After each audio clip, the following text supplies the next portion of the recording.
আপনার লজ্জা লাগে না? একটা মেয়ে হয়ে একটা ছেলেকে জোর করে তুলে নিয়ে এসেছেন বিয়ে করার জন্য। লজ্জা কেন করবে? আমার ইচ্ছে হয়েছে তোমাকে বিয়ে করব, তার মানে করব। এই ফিহা কারো ইচ্ছেতে চলে না। আপনি ভাবলেন কিভাবে আপনার মতো এমন বেয়াদব অসভ্য মেয়েকে আমি বিয়ে করব? আপনার পোশাকের হাল দেখেছেন? কোনো ভদ্রবাড়ির মেয়েরা এমন পোশাক পরে না।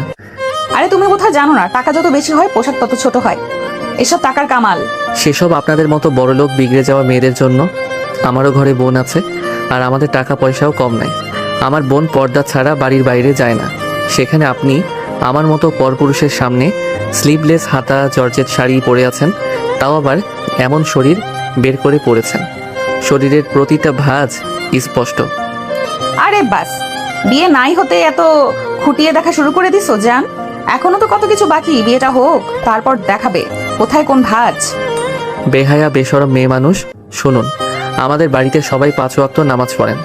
আপনার মতো মেয়েদের জন্য আমার বাড়ি না। আরে জান, নামাজ পড়ে তো কি হয়েছে? ওরা ওদের কাজ করবে, আমি আমার কাজ করব। ওরা নামাজ পড়বে, আমি পার্টি করব, সিম্পল। আরব রেগে চলে যেতে নিল। ফিয়া তার গার্ডদের ইশারা করলো, সাথে সাথে আরবকে গার্ড ঘিরে ধরলো। আরব অবাক হয়ে ফিয়ার দিকে তাকালো। ফিয়া দুষ্টু হেসে বলল, বিয়ে না করে তো যেতে পারবে না জান। এখানে তোমাকে বিয়ে করার জন্য আনা হয়েছে, চেহারা দেখার জন্য না। আপনি কি পাগল? চিনেন না জানেন না একটা ছেলেকে বিয়ে করতে চাচ্ছেন? ব্যাপারটা বেশি বাড়াবাড়ি হয়ে গেল না? কে বলেছে তোমাকে আমি চিনি না? তোমাকে তো আমার থেকে কেউ বেশি চেনে না আরাফ চৌধুরী। আপনি আমাকে কিভাবে চিনেন? আমি তো আপনাকে চিনি না, জীবনে কখনো দেখেছি বলেও মনে হয় না। ফিয়ার ঠোঁটের কোণে রহস্য হাসি ঝুলিয়ে বলল, দেখার জন্য মন থাকা লাগে আরাফ, সেই মন কি তোমার আছে? অযথা এত বকবক করো না, তাড়াতাড়ি কবুল বলো, এই কাজে বিয়ে পড়ান। আরব প্রতিবাদ করতে গেল, কিন্তু ফিয়া তার গার্ডদের ইশারা করতে তারা আরফের মাথায় বন্দুক তাক করলো। আরব অবাক বিস্মিত বাকরুদ্ধ হয়ে গেল। সে রেগে চিৎকার করে বলল, এসব কি ধরনের বেয়াদবি হচ্ছে? আমি কিন্তু কাউকে ছাড়বো না। ছাড়াছাড়ি পরে, আগে তো ধরো। এর একটা কথা বললে খুব খারাপ হয়ে যাবে, তাড়াতাড়ি কবুল বলো। আরব আর কি করবে? জানের মায়া সবারই আছে, তাই সে কিছুটা ভয়ে বিয়েটা করে ফেলো। কিন্তু ফিয়া কেন তাকে বিয়ে করলো এই বিষয়টা তার অজানা, কারণ এই মেয়েকে সে চিনেই না। আজই প্রথম দেখলো। বিয়ে সম্পূর্ণ হতেই ফিয়ার চোখে এক রহস্য ভেসে উঠল, যেন এটা তার বহুদিনে প্রতীক্ষার ফল। বিকেলের রোদটা আজ একটু কেমন যেন অদ্ভুত, হালকা লালচে আলো গায়ে মেখে চুপচাপ দাঁড়িয়ে আছে আরাফ। পাশে দাঁড়িয়ে আছে একেবারে ঝড় তুলে আসা ফিয়া, তার মুখে দুষ্ট হাসি, ঠোঁটের কোণে একরাশ আত্মবিশ্বাস। চলো যান, এখন তোমাদের বাড়ি যাই। আপনি আমাদের বাড়ি যাবেন মানে? তো বিয়ে হয়েছে, এখন কি আমি বাপের বাড়ি বসে থাকবো? বউ হয়ে গেছি মানে এখন তোমার বাড়িতেই যাব। কিন্তু আপনি এই পোশাকে যাবেন না। এই রকম কাপড় পরে কেউ আমাদের বাড়িতে ঢুকতে পারে না। আমার মা এই দৃশ্য দেখে চমকে যাবেন। আহা, তোমার মা চমকালে আমার কি আসে যায়? আমি যেভাবে থাকতে ভালোবাসি সেভাবেই থাকবো। এই ফিহাকে কেউ শেখাতে পারে না জান কোথায় কি করতে হবে। আরাপ মুখে কিছু না বলেও মনে মনে কেমন যেন অস্বস্তি কাজ করছে। এমন এক অচেনা বেয়াদব অথচ অদ্ভুত আত্মবিশ্বাসী মেয়ের সাথে সে বিয়ে করেছে, সেটাও বন্দুকের মুখে। গাড়িটা একসময় থামলো চৌধুরী ভিলার সামনে। দোতলা সাদা রঙের বাড়ি, সামনে বাগানে ভরা টকবকে গাঁদা ফুল। আরফের মা আয়েশা বেগম বারান্দায় দাঁড়িয়েছিলেন। ছেলেকে দেখে মুখে হাসি ফুটেছিল, কিন্তু সাথে সাথেই তা মুছে গেল যখন তার চোখ পড়ল ফিয়ার উপর। তিনি নিচে নেমে এলো আরফের কাছে, তারপর বলল, বাবা, এই মেয়েটা কে? আমি আপনার বৌমা, শাশুড়ি মা। আমাকে বরণ করবেন না? বৌমা? কবে? কিভাবে? আরাফ, এটা কি সত্যি কথা? মা, উনি আমাকে জোর করে বিয়ে করেছে। আয়েশা বেগম এক মুহূর্তে হতবাক হয়ে গেলেন। তিনি ছেলেকে ভালো মতোই চেনেন, ভদ্র শান্ত মিষ্টি কথা বলা ছেলেটা এমন কোনো ঝামেলায় যাবে না জানতেন। কিন্তু মেয়েটির মুখে দুষ্টু হাসি আর তার বেয়ে বড় চোখ দুটো যেন পুরো বাড়িটা কাঁপিয়ে দিচ্ছে। জোর করে বিয়ে মানে? তুমি কি বলছো এসব বাবা? আরে শাশুড়ি মা, জোর বললে কিন্তু আমি কষ্ট পাবো।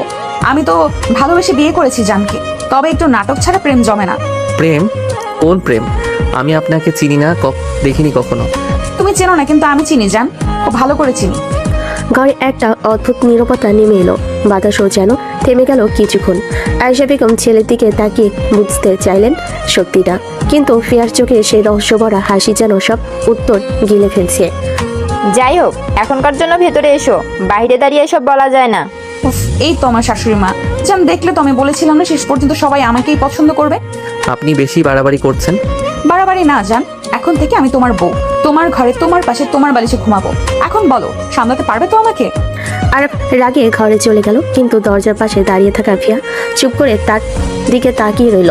চোখে কেমন এক অদ্ভুত ঝিলিক, যেন এই বিয়ের পেছনে কোনো অজানা রহস্য লুকিয়ে আছে, যার সময় একদিন খুলে দেবে। আরব ঘরে এক কোণে দাঁড়িয়ে আছে, তার মুখে স্পষ্ট রাগ, চোখে বিরক্তি। অন্যদিকে ফিয়া দিব্যি সোফায় বসে কফির কাপ হাতে নিয়ে চুমুক দিচ্ছে, যেন নিজের শ্বশুরবাড়ি না, নিজের রাজ্য। আয়েশা বেগম শান্তভাবে ছেলের পাশে এসে দাঁড়ালেন। তিনি অনেক কিছু দেখেছেন জীবনে, কিন্তু এমন বেয়াদবার বেপরোয়া মেয়েকে এই প্রথম দেখছেন। মুখে দৃঢ় হাসি, কিন্তু কণ্ঠে এক ধরনের দৃঢ়তা। বিয়ে করেছো ভালো কথা, কিন্তু এই বাড়িতে থাকতে হলে একটা কথা মনে রাখবে মা, আমাদের ঘরে মেয়েরা ভদ্রভাবে থাকে। সোজা কথায় এই ধরনের পোশাক এখানে চলে না। আমাদের পরিবারের মেয়েরা পর্দা করে, নম্রভাবে চলে। তুমি যদি এই বাড়িতে থাকতে চাও তাহলে সেভাবেই থাকতে হবে। ফিয়া কিছুক্ষণ চুপ করে তাকিয়ে রইল আয়েশা বেগমের দিকে, চোখে মৃদু ঝিলিক, ঠোঁটে এক চওড়া হাসি। তারপর ধীরে ধীরে কফির কাপটা টেবিলে রেখে উঠে দাঁড়ালো। শাশুড়ি মা, আপনি হয়তো জানেন না, আমি কারো শর্তে চলি না। এই পোশাকগুলোই আমি পরবো, কারণ আমি যেভাবে আরাম পাই সেভাবেই বাঁচি। কেউ আমাকে শেখাবে না কিভাবে চলতে হয়। তুমি বুঝতে পারছো কি বলছো? একদম বুঝে বলছি শাশুড়ি মা, আপনি আমাকে বাধা দিতে আসবেন না, ভালো হবে না। আমি নিজের মতো থাকবো, এটাই আমার স্বভাব। মুহূর্তেই ঘরের বাতাস ভারী হয়ে উঠল। আয়েশা বেগম কিছুক্ষণ নীরবে তাকিয়ে রইলেন ফিয়ার দিকে। তার বুকের ভেতর কেমন যেন ধুকপুক করছে। এমন মেয়ে তিনি কোনোদিন ভাবেননি যে তার ঘরে আসবে। এই মেয়ে যে একেবারে অন্য জগতের। মা, আমি ভেবেছিলাম এই মেয়েকে ঘরে আনা মানেই বিপদ ডেকে আনা। ফিয়া হেসে পাশ ঘেঁষে এসে দাঁড়ালো আরাফের সামনে। তার চোখে দুষ্টু ঝিলিক, কণ্ঠে রোমাঞ্চ মেশানো একরাশ আত্মবিশ্বাস। জান, শাশুড়ি মা রাগ করেছে মনে হয়। এখন যদি একটু আমাকে তোমার ঘরটা দেখিয়ে দাও, তাহলে হয়তো রাগটা কেটে যাবে। আমার ঘরে যাবেন না এখন? ঘর তো এখন আমারও জান, এখন তোমার মতোই আমার অধিকার আছে সেখানে ঢোকার। কতগুলো বলে ফিয়া নিঃশব্দে সিঁড়ির দিকে হাঁটা দিল। আয়েশা বেগম স্তব্ধ হয়ে রইলেন, আর আরব চুপচাপ দাঁড়িয়ে শুধু তাকিয়ে রইল ফিয়ার পেছনে, রাগ, অবিশ্বাস আর এক ফোঁটা কৌতূহলের মিশলে।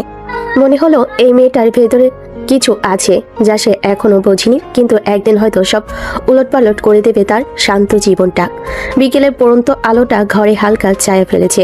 আরপের ঘরটা পরিষ্কার পরিচ্ছন্ন, দেওয়ালে পরিবারের ছবি, টেবিলে কিছু বই। এই ঘরটায় সবসময় শান্তির গন্ধ লেগে থাকতো, কিন্তু আজ সব বদলে গেছে। ফিয়া দিব্যি খাটের মাঝখানে আদর্শা হয়ে ফোন চালাচ্ছে, চুলগুলো একপাশে ছড়িয়ে আছে, মুখে তৃপ্তির চাপ, যেন এটা তার নিজের বাড়ি, নিজের রাজ্য। চোখে সানগ্লাস, এক হাতে মোবাইল, অন্য হাতে চিপসের প্যাকেট। আহা, কি শান্তি! জানের ঘরটা একদম পারফেক্ট। আমি ঠিকই ভেবেছিলাম এই ছেলেকে না পেলে আমার জীবন অসম্পূর্ণ থেকে যেত। হঠাৎ দরজায় টোকা পড়লো, ঠক ঠক। ফিয়া মুখ না ঘুরিয়েই বলল, কে? দরজার ওপাশ থেকে মিষ্টি গলা ভেসে এলো। কাজে মেয়ে সেলিনা বলল, ম্যাডাম, আপনাকে খাবার জন্য ডাকছে। সবাই নিচে ডাইনিং টেবিলে বসেছে। আমি নিচে যাব না, তুমি আমার খাবার উপরে নিয়ে এসো। কিন্তু ম্যাডাম, এই বাড়িতে কেউ আলাদা খায় না, সবাই একসাথেই নিচে বসে খায়। তোরা এইসব নিয়ম আমাকে শেখাবি না। আমি বলেছি আমার খাবার উপরে আনবি, আর খবরদার ভাত দিবি না আমাকে। আমি ডায়েট করি, আমার জন্য শুধু রুটি আর সবজি দিবি, বুঝলি? সেলিনা ভয়ে ভয়ে মাথা নিচু করে শুধু বলল, জি ম্যাডাম। তারপর তাড়াতাড়ি সিঁড়ি বেয়ে নিচে নেমে গেল। নিচে এসে রান্নাঘরে ঢুকতেই আয়েশা বেগম তাকে দেখে বলেন, কি রে সেলিনা, এত দেরি কেন? উপরে গেলি না? বৌমা আছে না নাকি? সেলিনা কাপা গলায় কথাগুলো এক নিঃশ্বাসে বলে ফেলল, ম্যাডাম বলেছে উনি নিচে আসবেন না, খাবার উপরে নিতে, আর বলেছে ভাত যেন না দেয়, উনি ডায়েট করেন, শুধু রুটি আর সবজি দিতে। আয়েশা বেগমের মুখের রং মুহূর্তেই বদলে গেল, চোখে আগুন জ্বলছে যেন। হায় আল্লাহ, কোন ধরনের বেয়াদবি এটা? বিয়ের দিনে ঘরে শুয়ে থেকে আদেশ দিচ্ছে আমাদের ঘরে কেউ আলাদা খায় না, এই নিয়ম কেউ ভাঙতে পারে না। এই, তুই কাকে বিয়ে করলি আরাফ? পাশে বসেছিল আরব, সে চুপচাপ মাথা নিচু করে সব শুনছিল, কিন্তু মায়ের মুখের সেই রাগের ছাপ দেখে তার রক্ত ফুটে উঠল। মা, আমি সত্যি বলছি, এই মেয়েকে আমি চিনি না, জীবনে কখনো দেখিনি। জোর করে বন্দুক দেখিয়ে আমাকে বিয়ে করিয়েছে। এই অসভ্য উদ্ধত মেয়েটা আমার কপালে জুটলো কিভাবে আমি বুঝতে পারছি না। আয়েশা বেগম তীব্র দৃষ্টিতে তাকালেন ছেলের দিকে। তুমি চেনো না জেনেও বিয়ে করলে?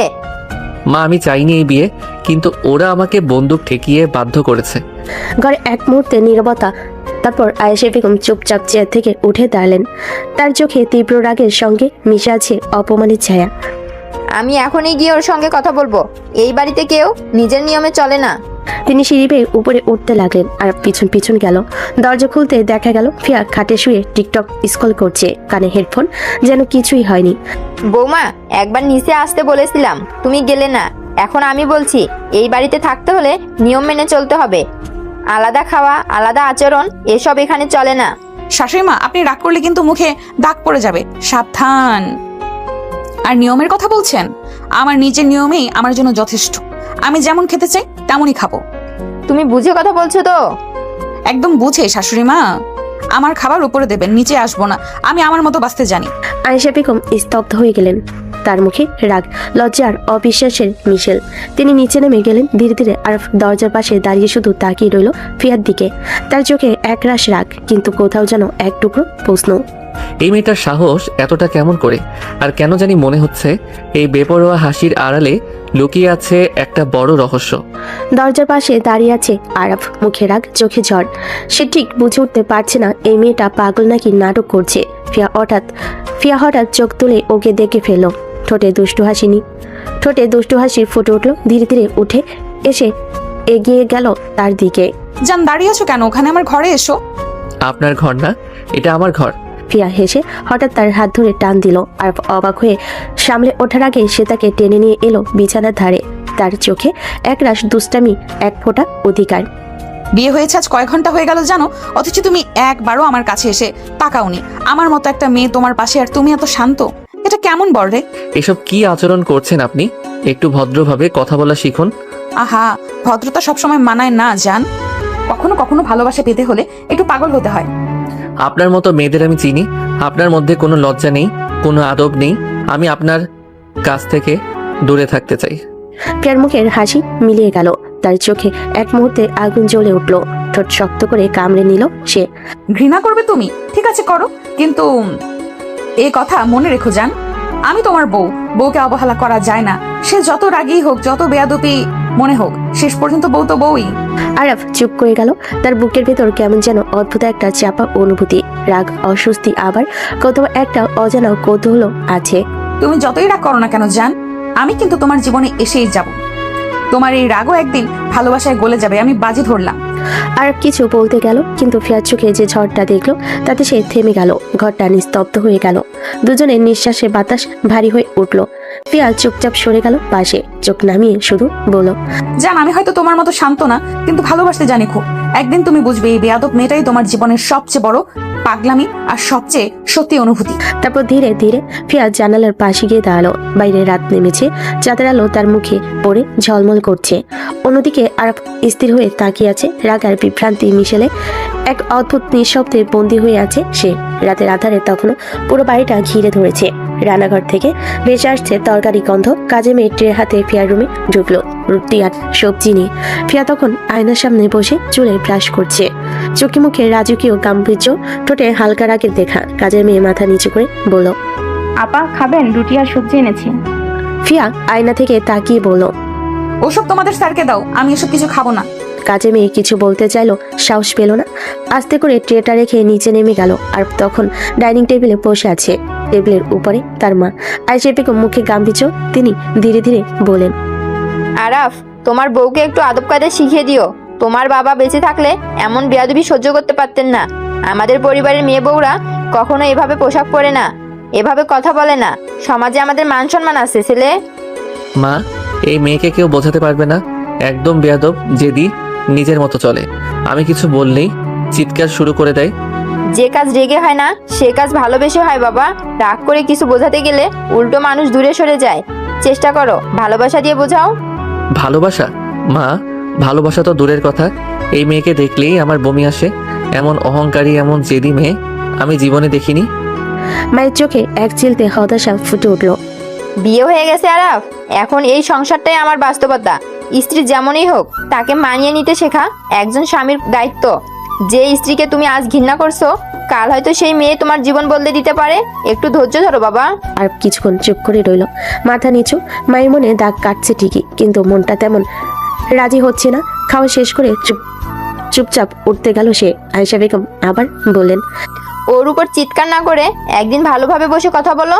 হয়তো ভিতরে অনেক কষ্ট জমে আছে, যেটা তুমি দেখছো না। আরব কিছু না বলেই চলে গেল। পেছনে তার মায়ের মুখে নিঃশ্বাসের শব্দ। ছেলে মানুষ বোঝে না। উপরে গিয়ে দরজার সামনে দাঁড়ালো আরব। দরজাটা আধা খোলা। ফিয়া সোফায় বসে ফোন স্ক্রল করছে। পরনে আবারও সেই হালকা স্লিপলেস পোশাক, যেটা নিয়ে তার মা সকালে রাগ দেখিয়েছিলেন। আরব চুপচাপ তাকিয়ে রইল কিছুক্ষণ, তারপর বলল, আপনার খাবার দিতে এসেছিল, খাননি কেন? খেতে নেই, তুমি খেয়ে নাও। মা বলেছেন এমন পোশাক পরে থাকতে পারবে না এই বাড়িতে। এটা আমাদের পরিবারের নিয়ম। নিয়ম মানার জন্য আমি এখানে আসিনি। কতবার বলতে হয় এই কথা? আরব এবার একটু এগিয়ে গিয়ে বলল, ফিহা, একবার হলেও ভাবেন আপনি এখন এই পরিবারের অংশ। মা কষ্ট পেলে সেটা আমারও কষ্ট। একটু সম্মান দেখান। ফিয়া তার দিকে তাকিয়ে তীক্ষ্ণ দৃষ্টিতে বলল, সম্মান দিতে হয় তাদের যারা আমাকে সম্মান দিতে জানে। তোমার মা যদি আমার পোশাক দেখে সমাজের মান সম্মান হারায়, তাহলে আমার জীবনের মানে কোথায়? আমি আমার মতোই থাকবো। তাই তো, আপনার মতো মেয়েদের কেউ বোঝাতে পারে না, শুধু নিজের ইচ্ছেতেই চলে। একদম ঠিক ধরেছো জান, আমি আমার মতোই চলবো, তুমি চাইলেও থামাতে পারবে না। আরব চলে যেতে যেতে পেছন ফিরে একবার তাকালো। ফিয়ার চোখে তখন একরকম বিদ্রোহ ঝিলিক দিচ্ছে। রাগ, অহংকার আর অদ্ভুত এক আকর্ষণ মিশে থাকা দৃষ্টি। নিজের মনে আরব বলল, মা ঠিকই বলেছিল, রেগে নয় ভালোবেসে বোঝাতে হয়। কিন্তু এই মেয়েকে ভালোবেসে বোঝানো সম্ভব কিনা সেটাই এখন আমার চ্যালেঞ্জ।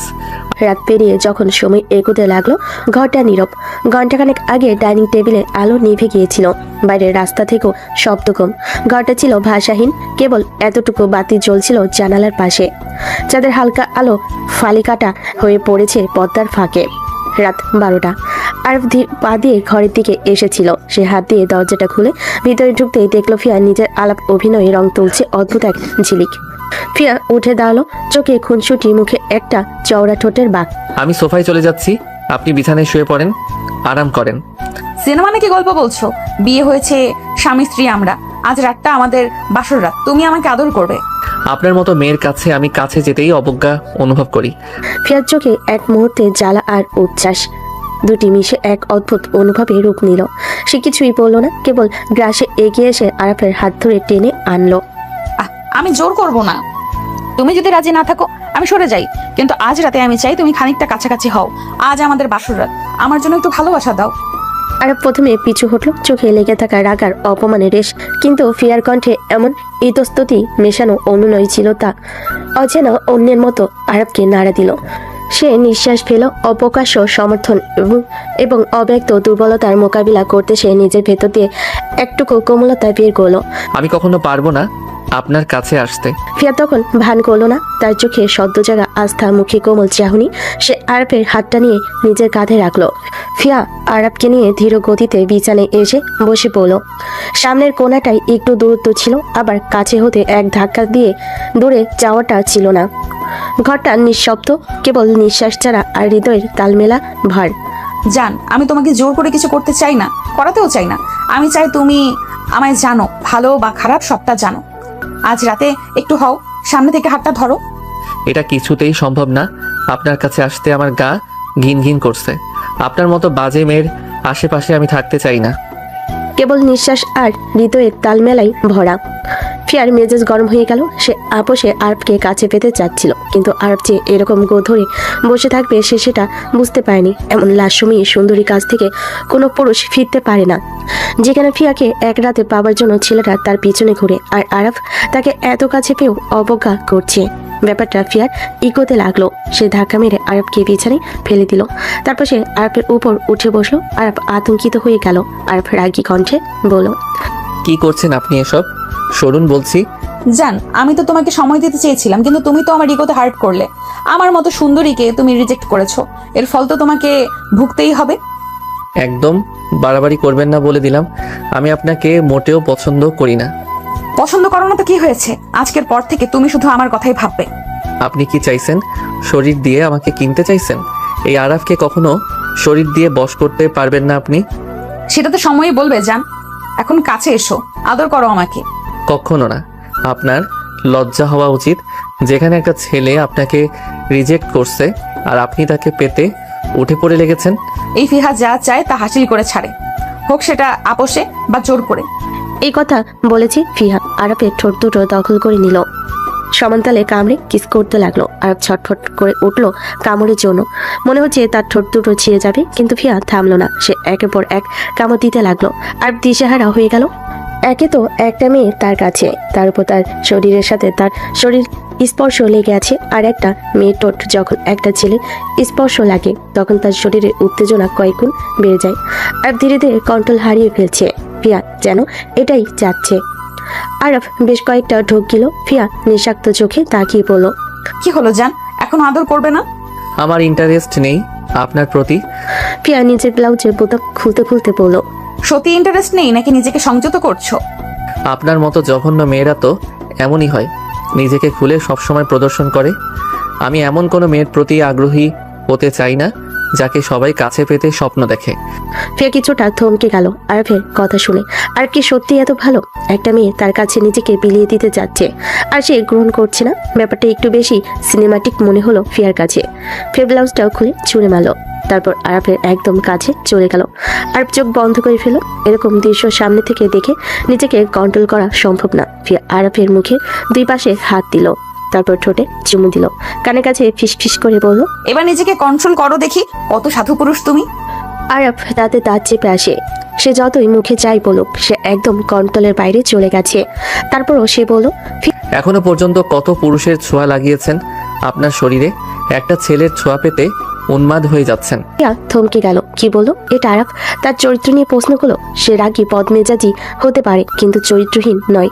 সে রেগে আরবের ঠোঁট কামড়ে ধরলো, তারপরে আরবকে বেগতিক স্পর্শ করতে লাগলো। আরব মুহূর্তে কন্ট্রোল হারিয়ে ফেল। ফিয়াকে নিচে ফেলে দিয়ে সে তার উপর উঠে গেল। নেশাক্ত দৃষ্টি রাখলো ফিয়ার পানে। ফিয়ার চোখে কাছে পাবার আগ্লতা দেখতে পেল। সে আস্তে আস্তে হারিয়ে গেল ফিয়ার মাঝে। ফিয়ার ঠোঁটে একটা বাঁকা হাসি ফুটে উঠল, যেন সে কোনো যুদ্ধ জয় করে ফেলেছে। রাত পেরিয়ে সকাল হতে জানালার পর্দার ফাঁক দিয়ে সূর্যালো বিছানায় এসে পড়েছে। ঘরের বাতাসে এক ধরনের অস্বস্তিকর নীরবতা ছড়িয়ে আছে। আর চোখ খুলে দেখলো তার ভেতরে যেন একটা অপরাধবোধ, রাগ আর অজানা দ্বিধা ঘুরে বেড়াচ্ছে। সে কিছুক্ষণ স্তব্ধ হয়ে বিছানার দিকে তাকিয়ে থাকলো। ফিয়া ইতিমধ্যেই জেগে উঠেছে, চোখে রেশমি ঘুমে ছোঁয়া, ঠোঁটে হালকা হাসি। তবে সেই হাসিটা এবার ভিন্ন, রাগি জেদি ফিয়ার চেনা নয়, বরং যেন গর্ব আর ব্যথার মিশ্রণ। ফিয়া ধীরে উঠে বসে আরফের দিকে তাকিয়ে শান্ত গলায় বলল, এখন বুঝলে জান, আমি যেমনই হই না কেন আমার চরিত্রে কোনো দাগ ছিল না। আমি রাগে জেদি হতে পারি, কিন্তু নিজের মর্যাদা কখনো হারাইনি। আরব এক মুহূর্তের জন্য স্তব্ধ হয়ে গেল, মুখে কিছুই বলতে পারল না। তার চোখে স্পষ্ট উঠল বিভ্রান্তি। সে যেন একে বুঝতে পারছে না, মেনে নিতে পারছে না। কিছুটা সময় চুপ থেকে আরব নিচু স্বরে বলল, আপনি যা করেছেন সেটাকে আপনি হয়তো ভালোবাসা ভাবছেন, কিন্তু আমার কাছে ওটা ছিল জোর। আপনি আমাকে বাধ্য করেছেন, নিজের মতো করে কাছে টেনেছেন। আপনি ভাববেন না আমি আপনাকে মেনে নিয়েছি। আপনার মতো মেয়েকে আমি কখনোই আমার জীবনে জায়গা দিতে পারবো না। ফিয়ার ঠোঁটের কোণে একটা দুষ্টু কিন্তু ব্যথামাখা হাসি টেনে বলল, জান, তুমি যেভাবে দেখবে আমি সেভাবে নয়, নিজের মতো করেই বাঁচবো। তোমার মেনে নেওয়া বা না নেওয়াতে আমার জীবন আটকে নেই। আমি তোমার বউ, এই সত্যিটা তুমি বদলাতে পারবে না। তবে একটা কথা মনে রেখো, আজ যা হয়েছে তা আমার জেদের ফল নয়, আমার অনুভবের ফল। একদিন তুমি বুঝবে, জোর নয়, ভালোবাসার অধিকারী ছিল সেটা। ঘর নিস্তব্ধ হয়ে গেল। আর মুখ ফিরিয়ে জানালার দিকে তাকালো, ঠোঁট শক্ত করে চেপে ধরলো। ফিয়া ধীরে ধীরে উঠে আয়নার সামনে গেল, চোখে সুরভি মাখলো। সে নিজের প্রতিচ্ছবির দিকে তাকিয়ে মৃদু হেসে বলল, তোমার রাগ, তোমার অভিমান সবকিছু আমি সময় নিয়ে ভাঙবো জান। দেখো, একদিন তুমি নিজেই এই জেদি মেয়েটাকেই খুঁজবে। বাতাসে তখন এক অদ্ভুত উত্তেজনা, ভালোবাসার নয় বরং এক গভীর মান অভিমানের গন্ধ। আর চুপচাপ রুম থেকে বেরিয়ে গেল, কিন্তু দরজা বন্ধের শব্দে ফিয়ার মুখে সেই পুরনো জেদটা আবার ফিরে এলো। তার চোখে লেখা, খেলা এখনো শেষ হয়নি, সবে তো শুরু। সূর্যের আলো তখন জানালার পর্দা ছুঁয়ে ঘরে ঢুকছে। ফিয়া আয়নার সামনে দাঁড়িয়ে সাজগোজে ব্যস্ত, হালকা গুলি লিপস্টিক, হাতে ঘড়ি, চোখে সানগ্লাস, মুখে সেই চেনা আত্মবিশ্বাসী হাসি। হঠাৎ দরজার বাইরে থেকে আয়েশা বেগমের কণ্ঠ, এই ফিহা, কোথায় যাচ্ছ সকাল সকাল? ফিয়া কাঁধে ব্যাগটা ঝুলিয়ে হালকা হেসে ঘুরে তাকালো। বাইরে একটু কাজ আছে শাশুড়ি মা, ফিরতে দেরি হবে না। কাজ আছে মানে? এখন থেকে আমাদের বাড়ির বউরা যখন তখন বাড়ি থেকে বের হবে নাকি? তুমি ভুলে যাচ্ছ এখন তুমি এই বাড়ির বউ, এইভাবে বাইরে যাওয়া ঠিক না। ফিয়া ভুরু কুচকে ঠোঁটের কোণে এক টুকরো দুষ্ট হাসি টেনে নিল। আমি চাইলে সব পারি শাশুড়ি মা, কেউ আমার পথ আটকাতে পারবে না। আপনি অযথা চিন্তা করবেন না, আমি সামলে নেব। বলে সানগ্লাস চোখে দিয়ে নির্দ্বিধায় দরজা পেরিয়ে বেরিয়ে গেল সে। আয়েশা বেগম হতবাক হয়ে কিছুক্ষণ দরজার দিকে তাকিয়ে রইলেন। তারপর নিচে বসা কাজের মেয়েটাকে ডেকে বললেন, এই মেয়ে যা ইচ্ছে তাই করছে, এভাবে চলবে না। এদিকে কিছুক্ষণের মধ্যেই আরব খুঞ্জানো মুখে নিচে নামলো, গায়ে হালকা সাদা শার্ট, চোখে ক্লান্তির ছাপ। আরাফ, তোর বউটা সকাল সকাল কোথায় গেল বলতো? আর বুড়কুচকে অবাক হয়ে তাকালো। আমি কি জানি মা, ও কি আমাকে বলে গেছে? এমনিতেই ওর সঙ্গে কথা বলতে ইচ্ছা করে না। চুপ কর, সে তোর বউ, তোর দায়িত্ব ওর খোঁজ খবর রাখা। সংসার করতে হলে দায়িত্ব নিতে হয়, বুঝলি? আরব হতাশ মুখে চেয়ারে বসে পড়লো, কফির কাপটা হাতে নিয়ে নিঃশ্বাস ফেলল। প্লিজ মা, ওর কথা বলো না। ও মেয়েটার সাথে কথা বললেই আমার মাথা গরম হয়ে যায়। ও যা খুশি করে বেড়াক, আমি ওর সঙ্গে কোনো সম্পর্ক রাখতে চাই না। বুঝতে পারছি না এমন মেয়ে কিভাবে আমাদের ঘরে এলো। তুই যদি একটু ধৈর্য ধরতি, হয়তো মেয়েটা বদলে যেত। মা, কেউ যদি বদলাতে না চায় তাকে জোর করে বদলানো যায় না। এই বলে সে সিঁড়ি বেয়ে উপরে চলে গেল। আয়েশা বেগমের চোখে দুশ্চিন্তার ছায়া। আর ফিয়া চলে যাওয়া পথের দিকে তাকিয়ে মনে মনে ভাবলেন, এই মেয়ের ভেতরে নিশ্চয় কোনো রহস্য আছে। এমন জেদি মেয়ে তো হুট করে কারো জীবনে আসে না। দূরে গাড়ির শব্দ মিলিয়ে গেল। ঘরের ভেতর রয়ে গেল শুধু রাগ, অভিমান আর অচেনা দূরত্বের ভার। দুপুরে ঢেউ টুপ করে নেমেছে শহরের ওপর। গাড়ির হেডলাইট কাটাছেঁড়া আলো কেবল দুপথ আলোকিত করেছে। ফিয়া গাড়ির স্টিয়ারিং ছেড়ে চুপচাপ বসে আছে, চোখে অচেনা এক ভাব, হাতে শক্ত করে মোড়ানো ওড়না। সে জানে আজকে দিনটা সাধারণ নয়। গাড়ি থেকে নামলো কবরস্থানের রাস্তায়। সারা জায়গাটা নিঃসঙ্গ, শুধু দূরে কয়েকটা পথচারী চায় আপেক্ষিক ভাঙ্গা। ফিয়া শ্বাস টেনে দরজা খুলে নামলো। পরনে প্যান্ট, টপ, সোজা মাথায় ওড়না সুন্দর করে পেঁচিয়ে ভদ্রতার চাপ দিল, যেন কেউই ভাববে না আগের দিনে সেই হিংস্র বেয়াদব মেজাজটাই তার। ফিয়া ধীরে ধীরে কবরস্থানের ভিতর ঢুকলো। কৌশলে ভদ্রভাবে মাটি থেকে উঠে থাকা কবরের খুঁটি, পালঙ্ক সবই নিঃশব্দে তাকে অভ্যর্থনা জানালো। একেবারে শেষে একটা ছোট কবর চিহ্ন, বামে নেই, নাম নেই, শুধু পুরনো ফুলের কুড়ি কোণে পড়ে আছে। ফিয়া সেই কবরের সামনে থমকে গেল, হাঁটু গেড়ে বসলো। তার কাঁধ থেকে অন্যার এক কোণা খসে গেল। চেহারা ভদ্র, কিন্তু চোখে বাসা বেঁধেছে এক তীব্র ব্যথা। আলো আধারিতে হালকা ছায়া তার মাথায় পড়ে রহস্য আর এক অদ্ভুত শক্তি জুড়ে দিল। ফিয়া কেঁদে কেঁদে বলল, কণ্ঠে নরম হলো কথাগুলো করা। তুই কষ্ট পাস না সোনা, তোর যারা এই নিকৃষ্টতা করেছে আমি কাউকে ছাড়বো না, সবাইকে আমি গুনে গুনে শাস্তি দেব। তোর প্রতিটা চিৎকার, প্রতিটা আর্তনাদ এখনো কানে বাজে। আমি কি করে সব ভুলে যাব বল? কঠিন শাস্তি পাবেন সে।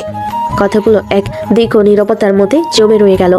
কবরস্থানে ফিয়ার গলা লিপটে আছে প্রতিশোধের তীক্ষ্ণ জ্বলন। তার চোখে যেন কোনো আগুন জ্বলে।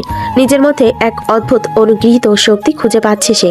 ফিয়া সেখানে বসে কিছুক্ষণ চুপচাপ রইল, হাত মোড়ে কফির কাপ ধরার মতো অসহায়। তার বদলে তার মনে এক অদম্য শপথ জন্ম নিল। সে উঠে ধীরে ধীরে গাড়ির দিকে ফিরে এলো। পুরো মন এখন সিদ্ধান্তে খাঁটি।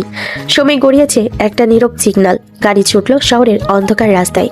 একদম অন্যরকম পরিবেশে পৌঁছে গেল ফিয়া। রেস্টুরেন্টে গরম আলো, লোকেদের হাসি শোরগোল। এখানে তার বান্ধবীরা আরেক হাল ছড়িয়েছে। বন্ধুরা মুচকি হাসি, এক কাপ চা আর চুমুকের আড্ডায় মগ্ন তারা। অপেক্ষা করছিল ফিয়ার জন্য। সবাইকে দেখে ফিয়ার ঠোঁটের কোণে অদ্ভুত এক ধরন্তরীর হাসি খেলে গেল। সে গাড়ি থেকে নামতেই সবাই যেন বদলে গেল। এখানে সে আবার সেই স্বাধীন বংশবিরামহীন ফিয়া। বান্ধবীর সমূহের মধ্যে গরম আলাপ। এসো এসো, রাতটাকে কিভাবে বয়ে আনলি ভাব বলতো। অল্প কথা বড় কথা তোমরা সবাই শুনবে। এখানে উষ্ণ আলো আর মূর্ছনাদায়ক গন্ধের মধ্যে ফিয়া নিজের ঠিকঠাক চেহারা দেখালো। ভদ্র, সাহসী এবং প্রতিশোধের পরিকল্পনায় দৃঢ়। বান্ধবীরা একটু অবাক, একটু কৌতূহলী, কারণ ফিয়ার চোখে এখন কেবল ব্যথা নয়, বরং এক মহৎ উদ্দেশ্য পরায়ণতার দত্তকে জ্বলে উঠেছে। আড্ডার মধ্যে ফিয়া তাদেরকে সংক্ষেপে বলল কি হয়েছিল, কোথায় গিয়েছিল, কিভাবে মনে কষ্ট জমেছে। ওদের চোখে এক অপ্রত্যাশিত সম্মতি। কিছুক্ষণ কাঁধে হাত রাখলো। আবার কেউ কেউ নিঃশব্দে ফিয়ার সংবেদনাকে বোঝার চেষ্টা করলো। ফিয়া শেষ করে বলল, আমি কাউকেই ছাড়বো না, প্রতিটা চোখের জলের হিসাব দিতে হবে তাকে। রেস্টুরেন্টের আলোর মধ্যে ফিয়া সেই কথাগুলো ধীরে ধীরে ছড়িয়ে পড়ল। বন্ধুরা মুচকি হেসে বলল, পরিকল্পনা শুরু হলো। বাইরে কবরস্থানের নীরবতা আর রেস্টুরেন্টের চঞ্চল আলো দুইটি ছাপ একে অপরকে ছুঁয়ে দিল।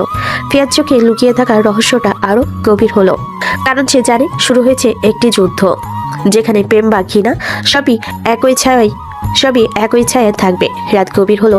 বাড়ির বাগানে আলো কেটে ছড়িয়ে পড়ছিল। ফিয়া ঢিলে ঢালা ধাপে দরজা খুলে ঢুকলো। সানগ্লাস টেনে ফেলা চুলে হাত বুলিয়ে, হাতে কিছুটা লজ্জাজনিত ঢঙ্গে। তার গলায় নেশার হালকা শিহরণ, চোখে কেমন চোখে কেমন নাড়াগড়া হাসি। ডাইনিং রুমে আয়েশা বেগম সোফায় বসে, তার কণ্ঠে সকাল থেকেই জমে থাকার ক্লান্তি আর ঘৃণার মিশ্র অশ্রুত শব্দ। ফিয়াকে দেখে তিনি রাগী গলায় আঘাত ছুড়ে দিলেন, সেই গলায় যে আজ রাতে যতগুলো কথা আটকে ছিল। এইসব কি দেখছি ফিয়া? পুরো দিন বাইরে ঘুরে ঘুরে রাতে গিয়ে ড্রিঙ্ক করে ফিরলে, এটা কি ভদ্রবাড়ির বউয়ের কাজ? তোমার এই বেহায়াপনা এই মতো হলে আর আমাদের বাড়িতে তোমার জায়গা হবে না। নিজেকে শুধরে নাও, না হলে এই বাড়ি ত্যাগ করো। ফিয়া তীর গলায় হেসে উঠল। সে মাথা থামিয়ে আর চোখে আয়েশাকে দেখলো, মৃদু কণ্ঠে বলল, আপনি কি ভাবেন আমাকে ঠেকানো যাবে? আমি আমার ইচ্ছে মতো করবো, পারলে ঠেকান তো। আয়েশা বেগমের গায়ে রক্তটা জমে উঠল। মায়ের মুখে যে অহংকার, মর্যাদা, সমচিন্তা সবই গর্জে উঠল। কিন্তু সেদিন এমন এক কথা ফোরাবার ভেতরে ছিল আরবের কণ্ঠ, গোপন ক্ষোভ আর অপমানের আগুন।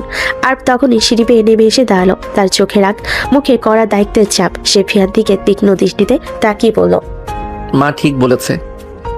আপনি আরেকটু হলে ও ভদ্রতা দেখাতে পারলেন না। আপনি এভাবে চলাচল করলে আমাদের মান সম্মান যাবে।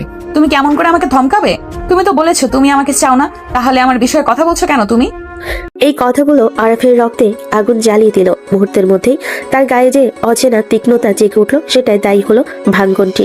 আর তার হাতে থাকা গ্লাস নাড়ে রেখে সামনে এসে ফিয়ার মুখের দিকে হাত বাড়ালো। লাজ বা ভয় নয়, বরং চরম ক্ষোভ। একটি শব্দবিহীন মুহূর্তে আরব ঠাস করে ফিয়ার গাল চেপে ধরলো এবং থাপ্পড় খেলো। ঘরের বাতাসে চমকান্ত এক নীরবতা নেমে এলো। ফিয়া এক মুহূর্তে স্থবির হয়ে গেল। তার নেশারেশ অনেকটা কেড়ে গেল। এটা কোনো খেলনা নয়, এটা ঘর কাতল রাগের বাস্তব স্পর্শ। আয়েশা বেগম হাত মুখে ঢেকে চুপ করে রইলেন। কাজের মেয়েরা অবিশ্বাসে তাকিয়ে রইল। ফিয়ার চোখে প্রথমে ধাক্কা, তারপর ক্ষোভ আর অপমানের নেশা জল। কিন্তু সে চেঁচাতে লাগলো না। সে হঠাৎ রেগে উঠলো, ঠোঁট কাটা কণ্ঠে বলল, তোমার এমন সাহস কে দিল আমাকে মারার? তুমি কি করে ভাবছো তুমি আমাকে দমন করতে পারবে? আরবের চোখে তখন এক ধরনের কঠোর ঠান্ডা জমে গেল। সে ফিয়ার হাত ধরে শক্তভাবে টেনে নিল, যেন কেউ তাকে ঠেকাতে চাইলে সে আর স্থির থাকবে না। দরজার দিকে টেনে রেখে বলল, চুপ করেন। এই বাড়িতে এমন অপমান বরদাস্ত করব না। আপনি যা করছেন তার জবাব আপনাকে দিতে হবে। তারপর আরব হাত ধরে ফিয়াকে ঘরে টেনে নিয়ে গেল। ধাক্কা না থাকলেও এই টানটাই ছিল হয়তো সবচেয়ে স্পষ্ট বার্তা। এখানে নিয়ম, সম্মান এবং বাধ্যবাধকতা আছে। ফিয়া তীব্র চোখে তাকিয়েছিল, তার রাগের জেদ ঠেকলো। ফিয়াকে ঘরে নিয়ে এসে বিছানায় ছুঁড়ে মারলো। তারপর তার মুখ চেপে ধরে বলল, এত জেদ কেন আপনার? আপনাকে বারবার বলার পরেও কেন আমাদের পরিবারের মান সম্মান নষ্ট করছেন? আপনার উদ্দেশ্য কি? কেন আমাকে বিয়ে করেছেন? উদ্দেশ্য কিছুই না জান, আমি তোমাকে ভালোবাসতে চাই। একদম মিথ্যা নাটক করবেন না।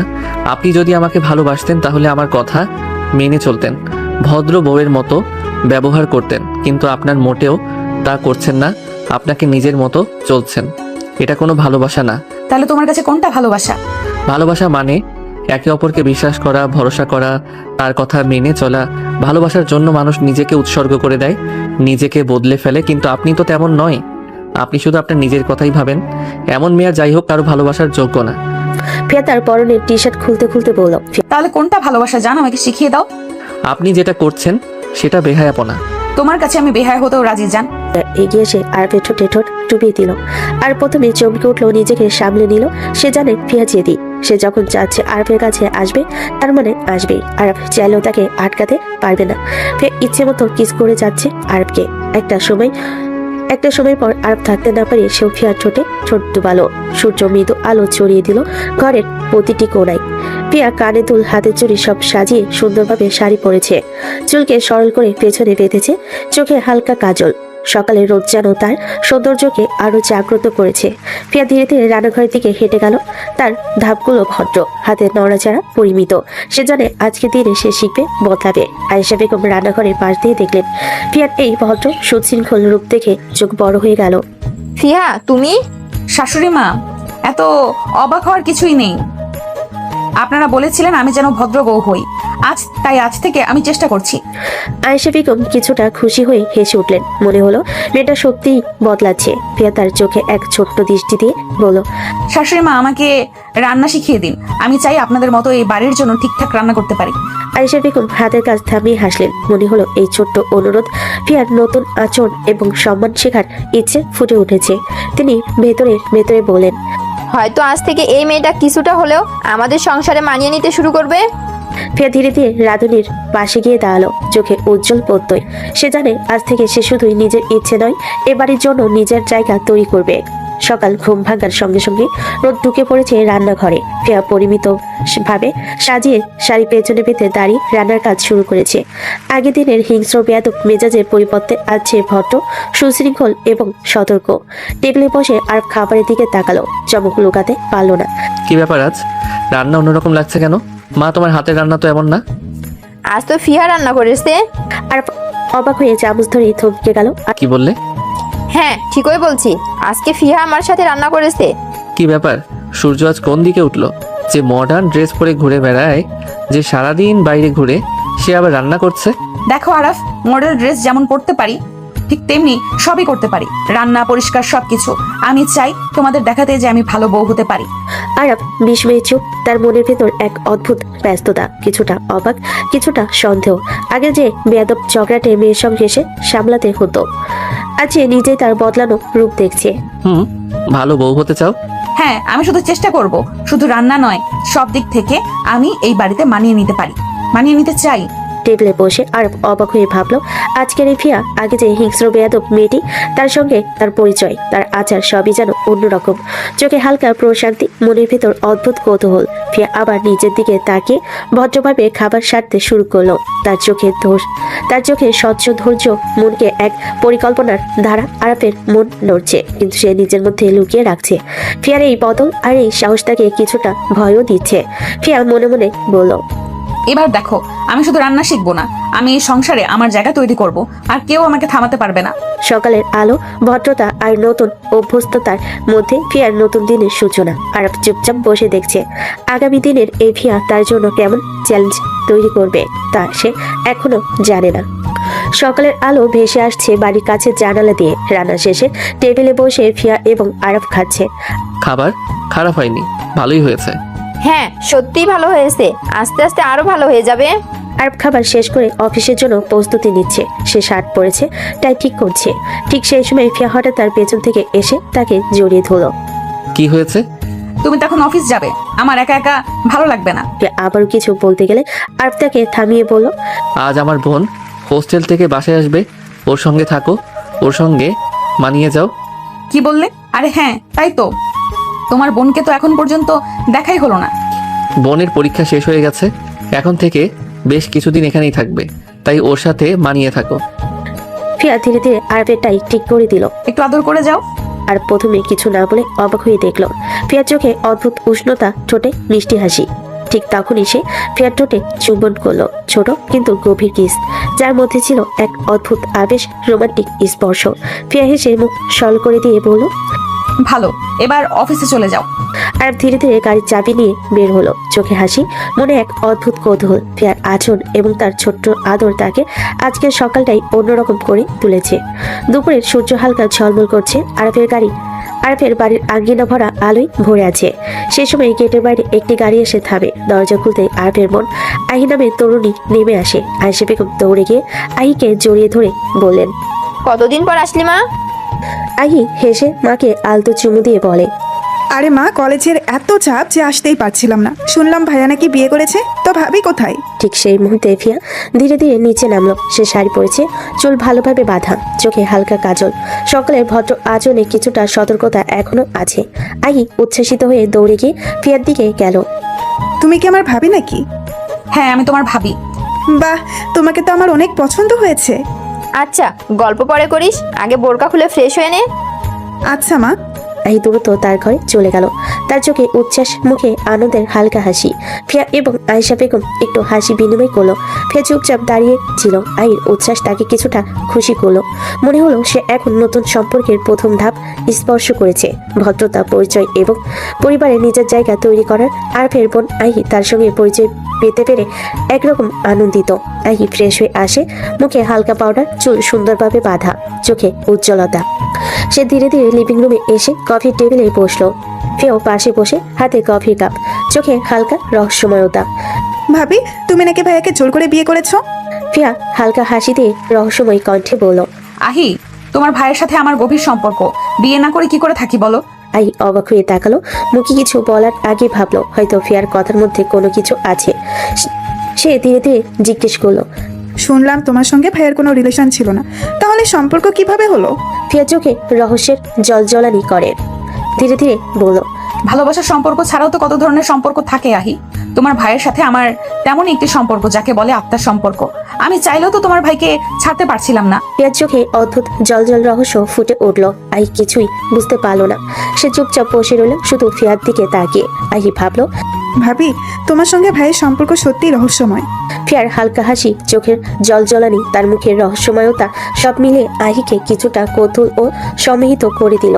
সে বুঝতে পারলো ভাবি শুধু স্বাভাবিকভাবে হাসি খেলে না, তার ভেতরে অজানা রহস্য আর গভীর ভাবনা লুকিয়ে আছে। দুপুরে কফির কাপগুলো ধীরে ধীরে ফুরিয়ে আসছিল। সবাই আরাম করে বসে আড্ডা মারছিল। মুখে হাসি, কথাই হালকা মজা, আলো গরম, বাতাস নীরব। ঘরে কোণে যেন কোনো অচেনা চাপ বেঁধে আছে। আহি কফির কাপ হাতে কৌতূহল নিয়ে ফিয়ার দিকে তাকালো। আচ্ছা ভাবি, তোমার পরিবারের লোকের কথা তো জানাই হলো না, তোমার পরিবারে কে কে আছে? ফিয়া চেয়ার থেকে একটু সরে বসে, মুখে এক ক্ষুদ্র দুঃখ মিশ্র, তার চোখে নীরবতা, পশ্চাতে কিছু স্মৃতি জলজল করে উঠল। আমার বাবা মা আছে, আর আমরা 2 বোন ছিলাম। ছিলাম বলছো কেন? তোমার বোন এখন নেই কি? কোথায় গেছে? ফিয়ার চাহনি কঠিন হলো। কফির কাপটা এক পলকে ঠেলে রেখে সে ধীরে ধীরে বলল, কণ্ঠে এমন এক অদ্ভুত চিলচিলে ভাব যে কথাগুলো লড়াই করে বেরোচ্ছে। নেই, ও আর নেই। আহি বিস্ময়ে উঠে বসলো, চোখ দুই কুয়াশা লেগে গেল। কিভাবে? কি হলো বলো তো ভাবি? ফিয়ার নাক ও চোখে ক্ষুদ্র অপরাধবোধ মিশ্রিত এক হাঁকানির আভা, তারপর কণ্ঠে তীব্র স্মৃতি জাগলো। একটি নরপিশা চোখে শেষ করে দিয়েছে। রুমে ক্ষণিকের নীরবতা নেমে এলো। আহি স্তম্ভিত হয়ে কফির কাপ নামিয়ে মুখ ঢেকে নিল। চোখে জল এসে দাঁড়ালো। ভাবি, তুমি কষ্ট পেও না, যারা তোমার বোনের ক্ষতি করেছে আল্লাহ তাদের বিচার করবেন। ফিয়ার চোখে তখন আগুন জ্বলে ওঠে, এক অদ্ভুত কাঁচা রাগ।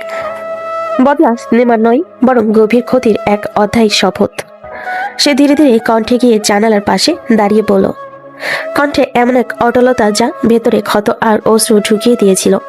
আল্লাহ বিচার করবেন আমি জানি, কিন্তু আহি, আল্লাহর বিচারও আসে সময় মতো। আর আমি কাছ থেকে দেখেছি ওর কষ্ট, আমি দেখেছি বাবা মার কষ্ট, তাই আমি বসে থাকবো না।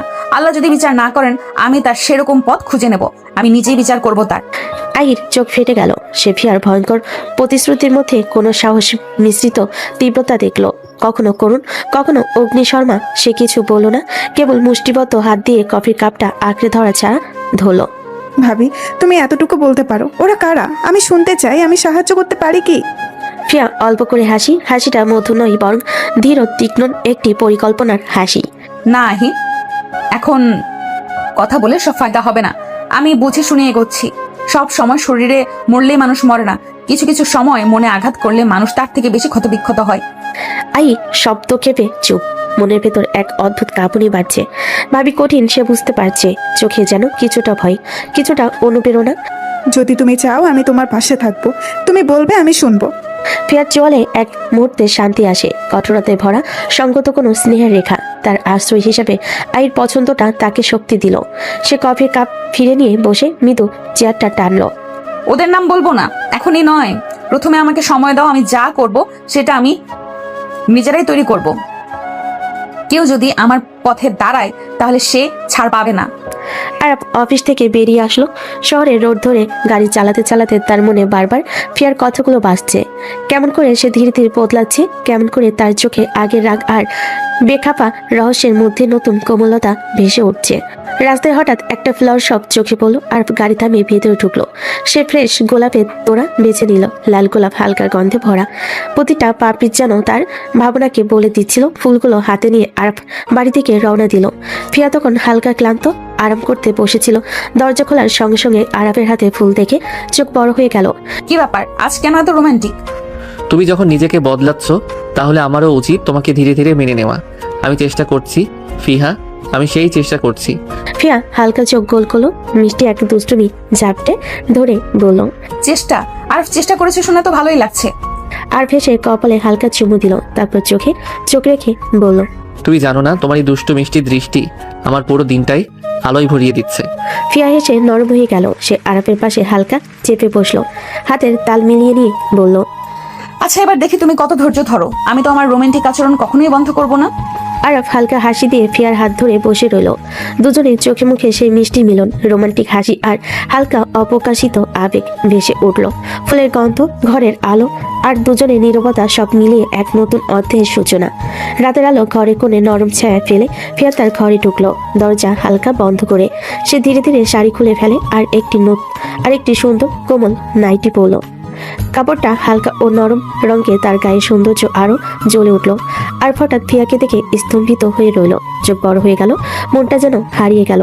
ফিহা, তুমি সত্যিই খুব সুন্দরী। ফিয়া হালকা হাসি দিয়ে চোখের চাউনি খেলে বলল। এত সুন্দর হয়ে লাভ কি? আমার বর তো আমাকে আদরই করে না। আর ফিয়া সে ধীরে ধীরে ফিয়ার দিকে এগিয়ে এলো। আজ আমি তোমাকে খুব আদর করব ফিহা। এই আদর তুই কখনো ভুলতে পারবে না। কথার সঙ্গে সঙ্গে আরাফ ধীরে ধীরে ফিয়ার গলার কাছে গিয়ে মুখ ডুবিয়ে কিস করলো। ফিয়া হালকা স্পন্দিত হলো, বুকের ভেতরটা যেন গরম হয়ে উঠলো। আরাফ তখন ফিয়াকে কোলে নিয়ে বিছানায় বসলো।